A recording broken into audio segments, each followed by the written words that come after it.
આપનો જે કોઈ પ્રશ્ન હશે એનું આપણે શાંતિથી ચર્ચા વિચારણા કરીને આપણે નિર્ણય લાવી શકીશું.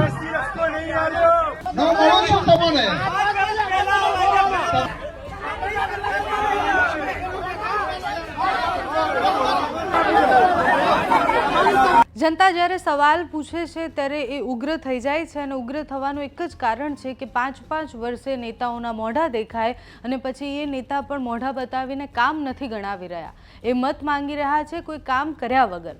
ઓઢવની સભાનો વિડીયો તમે શરૂઆતમાં જોયો. આવા અનેક વિડીયો છેલ્લા કેટલાય દિવસથી વાયરલ થાય છે. અનેક લોકો પ્રશ્ન પૂછી રહ્યા છે, નેતાઓ પાસે જવાબ નથી. મત માંગવા જતા નેતાઓને અડધી સભા મૂકીને ભાગવું પડે છે. ઓઢવમાં પણ કંઈક એવું જ થયું.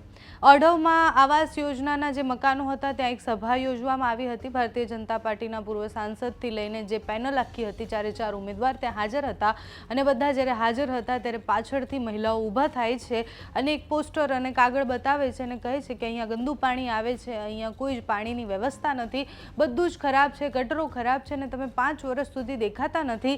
ગંદી ગટરો છે, ગંદુ પાણી આવે છે અને છતાં તમે દેખાતા નથી અને તમે કયા મોઢે મત માંગવા આવો છો? જનતા જ્યારે સવાલ પૂછે ત્યારે નેતાઓને આકરું તો લાગતું હોય છે, કારણ કે ઘણી બધી વાર જનતા સવાલ નથી પૂછતી એટલે એમની આદત જતી રહી છે જવાબ આપવાની. એટલે નેતાઓ પાસે જ્યારે જવાબ ન હોય ત્યારે ભાગતા ફરતા હોય છે અને એવા અનેક વિડીયો જે વાયરલ થયા છે એવો જ આ ઓઢવનો વિડીયો છે. ઓઢવમાં બબાલ એટલે વધી ગઈ કારણ કે મહિલાઓ વધારે આક્રોશિત થઈ. આપણે અનેક વિડીયો એવા જોયા કે જેમાં ડોર ટુ ડોર કેમ્પેનિંગમાં જ્યારે લોકો જતા હોય છે, એટલે ઉમેદવારો જતા હોય છે, ત્યારે મહિલાઓ આક્રમક થઈને કહે છે કે તમે ના આવતા, અત્યારે તમે 5 વર્ષમાં કશા કામ નથી કર્યા અને તમે મત માંગવા કેમ આવો છો? ઓઢવમાં પણ આવાસ યોજનામાં રહેતા લોકો સખત પરેશાન છે આ બધી જ વસ્તુના લઈને.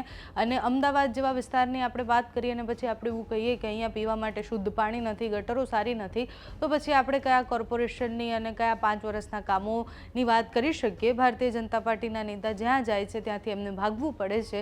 ઓઢવમાં પણ સ્થિતિ એવી જ થઈ હતી. બબાલની શરૂઆત ક્યાંથી થઈ? નેતા જ્યારે બોલી રહ્યા હતા એટલે મંચ પરથી એક નેતા સમજાવી પણ રહ્યા હતા કે તમારી જે પણ સમસ્યા છે તમે શાંતિથી કહો, અમે સાંભળવા તૈયાર છીએ. પણ હવે એ લોકો એટલા બધા કંટાળ્યા હતા કે ઉગ્ર થયા સિવાય એમની પાસે બીજો કોઈ ઓપ્શન ન હતો. તો જ્યારે નેતા બોલી રહ્યા હતા મંચ પરથી ત્યારે લોકોએ શું કહ્યું અને જે મહિલાઓએ બબાલ કરી છે એ વિવાદ આખો શું છે તે જુઓ. આપનો જે કોઈ પ્રશ્ન હશે એનું આપણે શાંતિથી ચર્ચા વિચારણા કરીને આપણે નિર્ણય લાવી શકીશું. આપણા કિરીટભાઈ સોલંકી સાહેબ એમને બાજુમાં લઈને એના પ્રશ્નનો સોલ્વ કરો.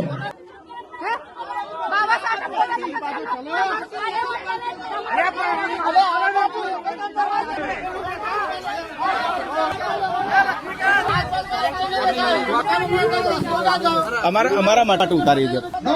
તમને